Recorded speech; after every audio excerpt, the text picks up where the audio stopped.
ahora tenemos una entrevista con el doctor Marco Tulio Gutiérrez, analista político, para hablar sobre esta situación electoral que parece que no tiene cuándo acabar, ¿no? Doctor, ¿cómo está? Buen día.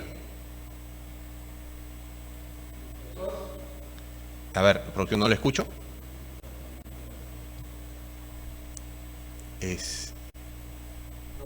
Ahora sí lo escuchamos. A ver, doctor. Ahora sí lo escuchamos, doctor. ¿Cómo está, doctor? Buenos días. Doctor, ¿qué tal? Han pasado ya 2 semanas, si no me equivoco, de las elecciones, ¿no? Y el panorama, en lugar de aclararse, se torna más oscuro en algunos momentos, ¿no? Incluso el expresidente del Tribunal Constitucional, Ernesto Blume, calificó de vergonzosa este comunicado o esta decisión del Jurado Nacional de Elecciones de no aplicar unas elecciones complementarias producto de los vicios que se dieron en aquel 12 de abril. ¿Usted considera que era inviable, tal como señala el Jurado Nacional de Elecciones, que se realicen unas elecciones complementarias en medio de todo lo que ocurrió? Ahí hay lógicamente que tener en cuenta de que el propio Jurado Nacional de Elecciones ya había abierto la puerta a las denominadas elecciones complementarias al haber permitido de que se continuara con el proceso electoral ciertamente restringido a la ciudad de Lima y a las mesas en donde no se había logrado contar con el material electoral para que el día lunes continuara la gente votando. Entonces, ahí lo que pasó lógicamente es que se abrió la puerta a una interpretación válida, teniendo en cuenta que el artículo 31 de la Constitución señala que es nulo y punible todo acto que atente contra el derecho al sufragio. Era entendible que el Jurado Nacional de Elecciones tomara una decisión coherente con el principio constitucional y convocara a la continuación de las elecciones para el día lunes. Sin embargo, la decisión que tomó después es contradictoria con lo que ellos mismos hicieron, porque la argumentación era la misma. Es decir, había una evidencia notable registrada periodísticamente, además de lo que pudieran decir las actas electorales, que indicaban de que había sido un proceso irregular en el sentido de que no había podido ejercer muchas personas su derecho al sufragio, que es lo que la Constitución garantiza. Entonces acá ha habido pues una decisión contradictoria. Primero se abre la puerta para unas mesas y luego se cierra cuando el pedido se hace de manera general ante una situación que era exactamente similar. En un caso era porque el material no había llegado, en otro porque simplemente o el material llegó tarde o las mesas se instalaron por la negligencia del personal de OMP, teniendo en cuenta de que la ley electoral es clarísima cuando establece de que cuando no están presentes a la hora de la cual debe abrirse el proceso de recibir los votos, no está la mesa completa, debe procederse de inmediato a designar con apoyo inclusive de la fuerza policial a quienes están en la fila, cosa que acá no ocurrió. Claro, Manuel. Doctor, buenos días.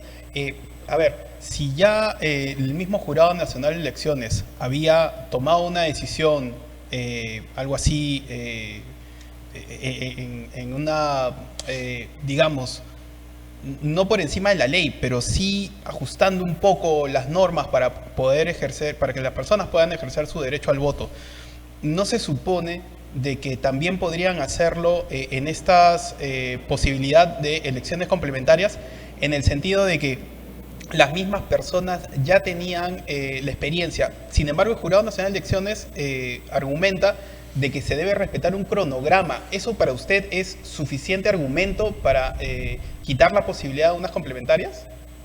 No, el jurado lo que tomó fue una decisión política, ¿no? Entendiendo por una decisión política el sopesar elementos que van más allá de la Constitución y la ley, ¿no?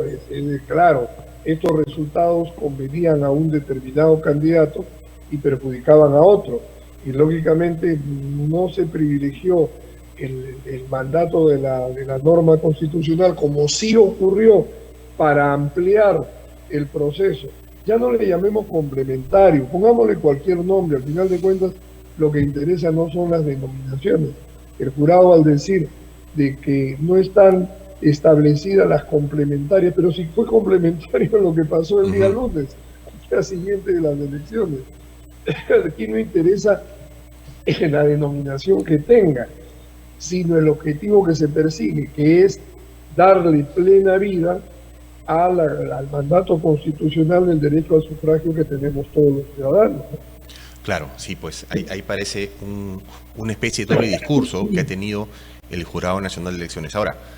Ahora, inicialmente quien era cuestionado, o la entidad que era cuestionada, era OMPE. Ahora los ojos parece que están mirando hacia el Jurado Nacional de Elecciones, pero se han dado una serie de cambios al interior de OMPE, ¿no? E incluso tras la renuncia de Corbeto, asume otro funcionario. La sola salida de Corbeto, según su opinión, es suficiente para solucionar toda esta imagen de desmadre que ha dado OMPE en estas últimas elecciones, cuando estamos a pocas semanas ya de la segunda vuelta? El señor Pachas es una persona designada, ¿no? Designada por el propio Corbeto en el año 2021. O sea, es una persona que trabaja al lado de él desde el año 21, o sea, durante 5 años.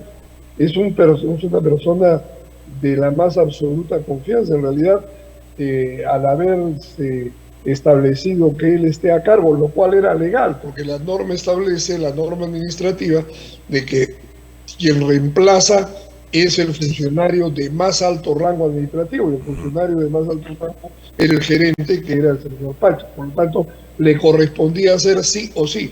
El tema es, podemos ir a una segunda vuelta con gente que está tachada por las dudas, las sospechas de que esto no fue simple y llanamente una negligencia administrativa, sino que ha habido una voluntad de boicotear, de sabotear la voluntad popular de la ciudad de Lima, que lógicamente es de una impresionante magnitud electoralmente hablando en términos numéricos, para favorecer a otro candidato, ¿no? Entonces, yo creo que lamentablemente estas elecciones, a menos que la Junta Nacional de Justicia pues pueda tomar alguna decisión lo más pronto posible, convoque al concurso y vea quienes quieran presentarse, es un proceso que está bajo sospecha, ¿no? Porque es inconcebible creer de que se puedan haber producido los hechos que han ocurrido sin conocimiento del entonces gerente general. O sea, el gerente general, que es el más alto funcionario administrativo. O sea, no conocía. Inclusive, cuando el señor Corbeto vaya al Poder Judicial, lo más probable es que él se lave las manos, porque como titular del pliego, él no es el que convoca los concursos para las contrataciones. Él no es el que adjudica, él no es el que paga. Quienes lo hacen son los funcionarios. ¿Y de qué funcionarios estamos hablando? De funcionarios que él mismo designó en carácter de confianza. Y a la cabeza de todos ellos, el gerente general. O sea, en realidad es un proceso electoral manchado. Lo que debería hacer el señor Pacha sería tener la carta de renuncia presentada con cargo a que se tomen algunas decisiones por parte de la Junta Nacional de Justicia, si es que él tampoco quiere cargar con ese muerto de la mala imagen que ha generado todo este proceso. Claro. Este es un proceso que lamentablemente yo lo califico herido de muerte en la aceptación ciudadana. Cualquiera sea el resultado, es un proceso manoseado, es un proceso que se ha llevado y se ha traído, y que por lo tanto debería sospechar. Mañana pueden declarar que va a la segunda vuelta el señor López Aliaga, ¿no? Eso cambia la situación. Ya hay sospecha porque por todos lados este proceso ha hecho agua. El tema, por ejemplo, de los votos en el exterior. Se ha repetido la historia de lo que pasó en Venezuela, es decir, crear condiciones para que la gente no vote. Tenemos que recordar que cada estado en los Estados Unidos es un país, es un Perú, hay 50 Perú, ¿no? en Estados Unidos. Imagínense ustedes si acá hemos tenido problemas para que la gente se desplazara póngase que tuviera que venir a votar la gente de Claro. Piura Lima, no pasa en los Estados Unidos. Entonces tenemos millones de peruanos fuera, millón y medio en los registros, pero que no pueden ir a votar porque, y además, porque también ahí han habido deficiencias, lo cual Sí. es francamente inconcebible. Manuel. Sí, doctor, ¿cómo ve a futuro los próximos 5 años, sabiendo de que quien salga elegido viene de un proceso, como usted mismo menciona, tan irregular? Bueno, lo mismo que ha pasado con el caso de Castillo.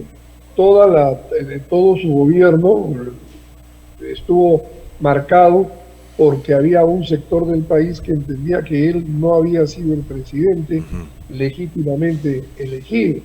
Entendía la gente de que habían dos versiones.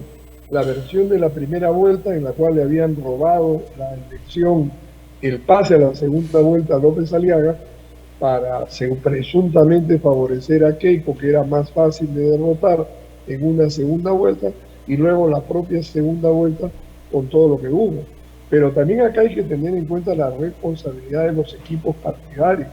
A mí me llama mucho la atención que con la experiencia negativa del 2021, donde se perdió en Mesa, las elecciones las perdieron en Mesa, las perdió López Aliaga en Mesa en la primera y la perdió Keiko en la segunda en Mesa, los partidos no hayan tomado la precaución de cubrir con personeros.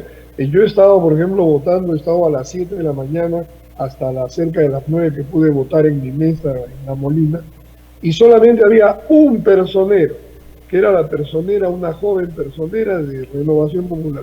El resto de los partidos brillaron por su ausencia, ni los más organizados, que se supone eran Fuerza Popular, Podemos, ¿no? Alianza para el Progreso, que son partidos que han tenido presencia en la vida política municipal, inclusive en este distrito. No había. Entonces, imaginemos qué cosa puede haber pasado en el interior del país. Nuevamente Claro. lo mismo, o sea, la forma de defender el voto siempre ha sido en la mesa. O sea, lamentablemente acá en la mesa han perdido por falta de personeros, y eso debe llamar a la reflexión. El problema pues de los partidos es que como funcionan lamentablemente como franquicias, con un bonito nombre en el cual se cobijan muchos simpáticos caballeros y damas para ser candidatos, no hacen la vida partidaria que es la que se necesita para un proceso electoral.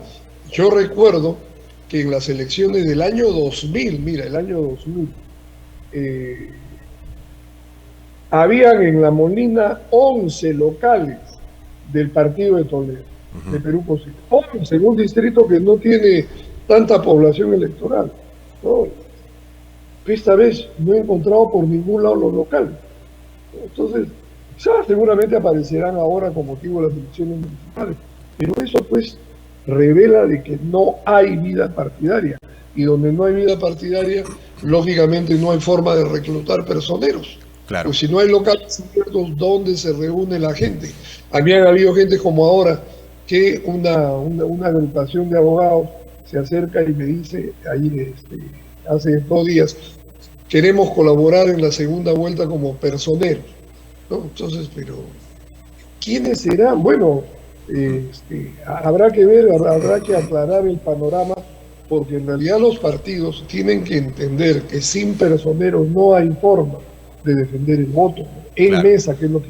Doctor, usted mencionaba en parte de sus declaraciones Alianza para el Progreso, ¿no? Y ha llamado la atención un comunicado de APP señalando que entraba una especie de reorganización y que no iba a participar de las elecciones regionales de octubre, regionales y municipales. ¿Qué dice eso de los partidos políticos y especialmente de APP? No, o sea, es un absurdo, primeramente porque recordemos que hubo un momento en el desarrollo previo del proceso electoral, o sea, estamos hablando del año pasado, antepasado, en la cual se estableció, o sea, había la idea de que en las elecciones municipales y regionales solamente se podía participar en los procesos a través de partidos y ya no de movimientos regionales. Y eso generó de que muchos movimientos regionales se incorporaran masivamente a los partidos. Ahora que están en los partidos, es cierto, pueden seguir participando, porque la valla solamente es válida en cuanto a la eliminación de partidos a partir de enero del año entrante. Además, recordemos que la norma electoral establece que se establece la valla cuando se ha terminado el proceso, y el proceso va a terminar en julio. O sea, no va a terminar ahora van a salir resultados para determinar quiénes van a la segunda vuelta.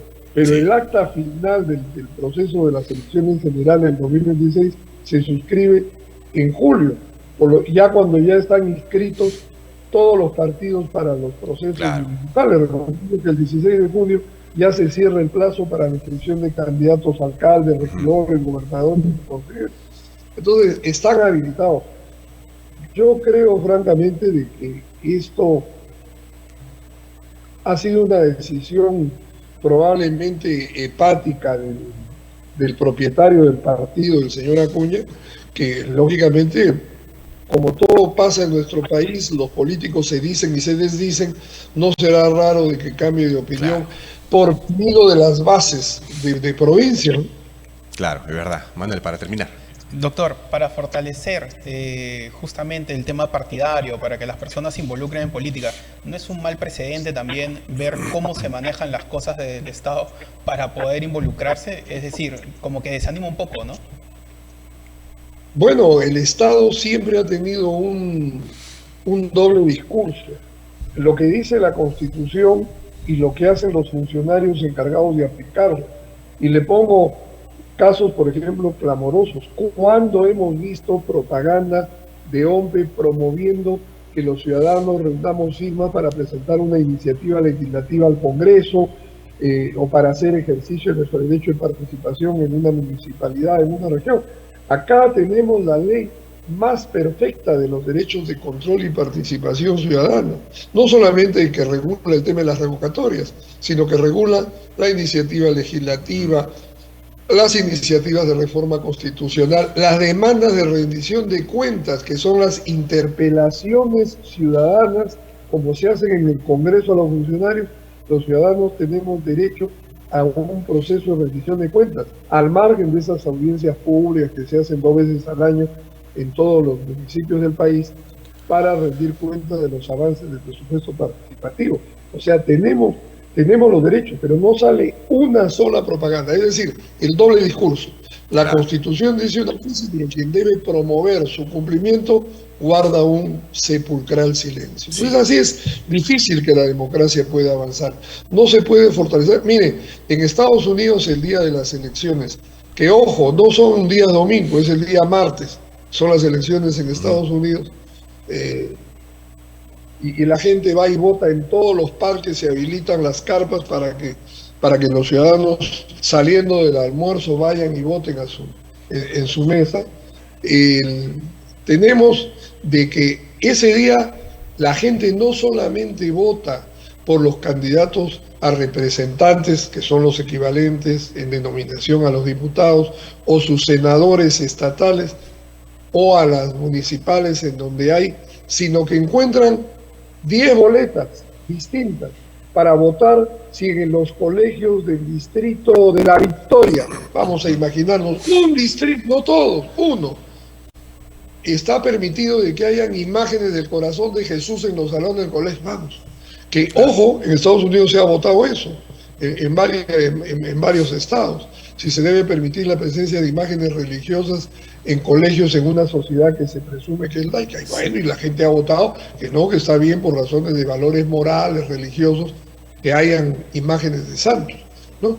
Entonces, bien. Pero la gente expresa su opinión, participa y va decidiendo, ¿no?